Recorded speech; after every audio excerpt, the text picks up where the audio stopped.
In this video we're going to find the nth term of a quadratic sequence of numbers. So I suppose the first important thing is to explain what a quadratic sequence of numbers actually is. And an example is here, where we have the first term. Term number 1 is 8, term number 2 is 15, term 3 is 26, term 4 is 41, term 5 is 60, and on it goes for infinity. That's a list of numbers, and just at first glance you see that there doesn't seem to be a pattern. There doesn't seem to be a connection between the numbers. But it is a quadratic sequence. There is a link. There is a pattern. And the first thing we have to do, if we look at these steps over here, is we have to find the first difference. The difference between the numbers. So if we take a look at the difference between 8 and 15, we see that it's going up 7. The difference between 15 and 26, it's gone up 11. The difference between 26 and 41, it's gone up 15.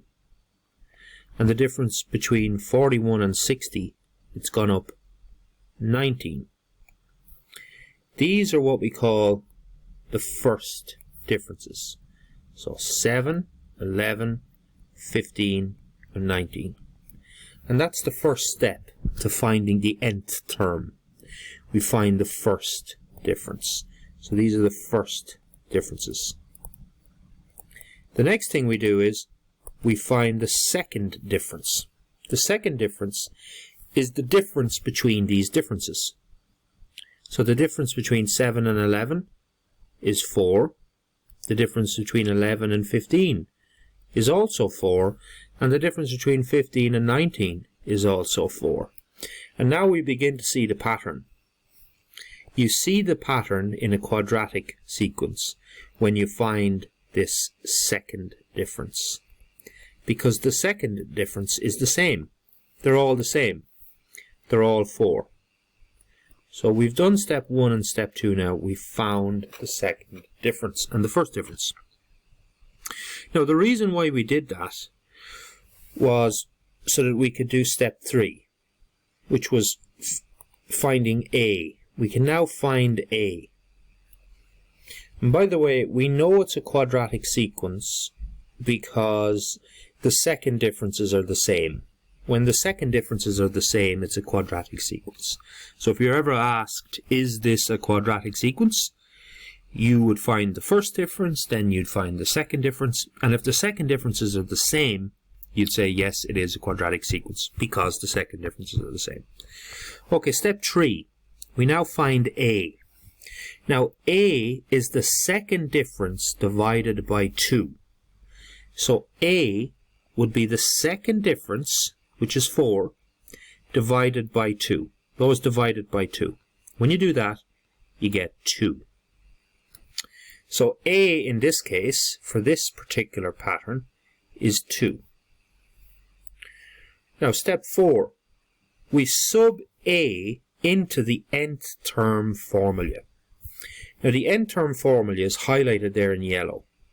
It's an squared plus bn plus c. We're going to sub in A into that. We just found what A is. So we're going to sub that into that formula right there, where A is. So it'll be 2n squared plus bn plus c. Okay, so far it's not too bad. The hard part is coming up. What we have to do in step 5 is the hard part. So in step 5 we use this list of numbers in the question to create two equations. So we've just found the bones of our nth term formula. That's the bones of it, but we need to flesh it out a bit. And to do that, we use these two terms up at the start in our list of numbers. So we're going to use we're going to use term 1, and we're going to use term 2. You don't have to use term 1 and term 2. You could use term 3 and term 4, or term 2 and term 5. We just use two terms. And in this case, we might as well use the first two terms. So let's start by using term 1. We know that that's equal to 8, because it's in the list of numbers we've just been given. Term 1 is equal to 8. So if we apply that now to this little formula we've kind of half created down here, we can say that term 1 would be equal to 2 1 squared plus b by 1 plus c. And we know that it's equal to 8 because we can see that in the list that term 1 is equal to 8. So what did we just do there? Well, we subbed in 1. Whoops. We subbed in 1 for n. So wherever there was an n in our little formula, we subbed in 1. And we put it equal to whatever term 1 was. In this case, it's 8. So we sub in 1 for n and put it equal to whatever term 1 is. And now we just tidy it up. So tidy it up where you actually multiply out those brackets and get a tidy. Okay, delete that little number there. So 2, 1 squared is 1, plus 1b plus c is equal to 8. So that's 2 plus 1b plus c is equal to 8. And we can tidy it up a little bit more by getting the numbers onto one side. So we can move that 2 over here. And we'll have 1b plus c is equal to 8 minus 2. So 1b plus c is equal to 6. And that's about as tidy as we can get it. What we've just created is an equation. We've created our first equation, equation 1. But we repeat that because we need to find two of those equations. So we repeat that whole process that we just did here. We repeat the whole thing, except the next time we do it, we use term 2. We use term 2 in the list of numbers that we've been given, which we know is equal to 15. So this, we're operating off the original list they gave us in the question. We're not using first differences or second differences now. We only use them to find what a is, or to prove that it's a quadratic sequence. Afterwards, we just use the original list of numbers that they gave us in the question, and we're going to use term 2, which is equal to 15. So again, we go back to the original bare bones equation that we formed earlier, 2n squared plus bn plus c, but this time we're going to find what term 2 is. So wherever there's an n, we sub in 2. And of course we know that it's equal. What's term 2 equal to? It's equal to 15. So we put our little equation here equal to 15. And we tidy things up. So it'll be 2. Now 2 squared is 4. Plus b by 2 is 2b. Equals 15. 2 by 4 is 8. Equals 15. Bring the number over so that it's on the same side. We'll have 2b plus c is equal to 15 minus 8. 2b plus c is equal to 7. And now we've found our second equation. So we now have two equations. Get a highlighter. We've got this one, we formed a moment ago, 1b plus c is equal to 6, and we've got this one, 2b plus c is equal to 7. We're now going to solve those two equations simultaneously. So this is step 6. So I suppose step 5 and step 6 are one and the same. Step 5 is you have to find the equation, you have to make them. And step 6 now is where we solve them simultaneously. So, first equation is 1b plus c is equal to 6.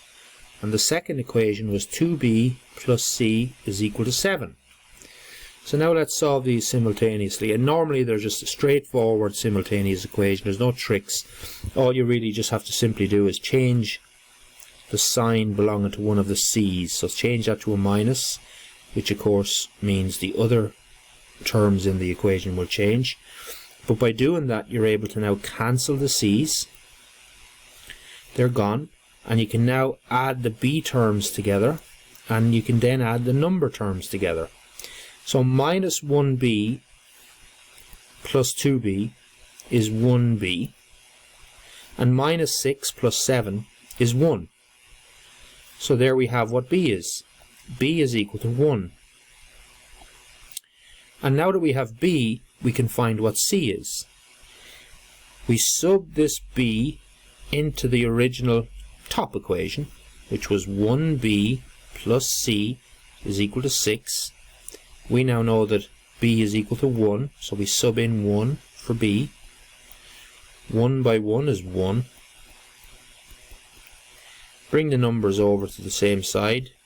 Now we have what c is. So we now know what b is, and we now know what c is. So here's the very last part of our steps. When you've found b and c, you can sub both of them into the nth term formula. Remember the nth term formula that we had started to create when we had found what a was? We put 2 in. We now know what b and what c is. So we can complete the job. But we had to do all of this in order to find what b and c was. So we can begin by writing that down again. 2n squared plus bn plus c. So 2n squared plus bn plus c. 2n squared plus bn plus c. We can now sub in what we've got. So we got what b was. It is 1. And we got what c was. It is 5. So we can just tidy that up a little bit. 2n squared plus 1n plus 5. And that is the nth term formula. Now why would we want the nth term formula?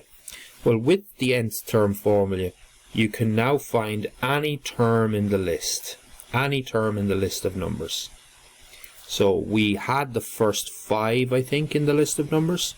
We were given term 1, we were given term 2, we were given term 3, term 4, term 5. But if I asked you to find now term 100, I'm not going to spend loads of time working it out by continuing on the number list by using my first and second differences to work out what term 100 would be. That would take forever. I would simply just go down to my nth term formula that I've created, which is here, and if I'm looking for term 100, I would sub in 100 wherever there was an n,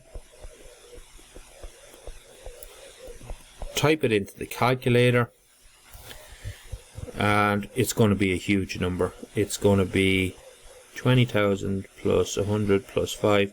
It's going to be 20,105. Okay?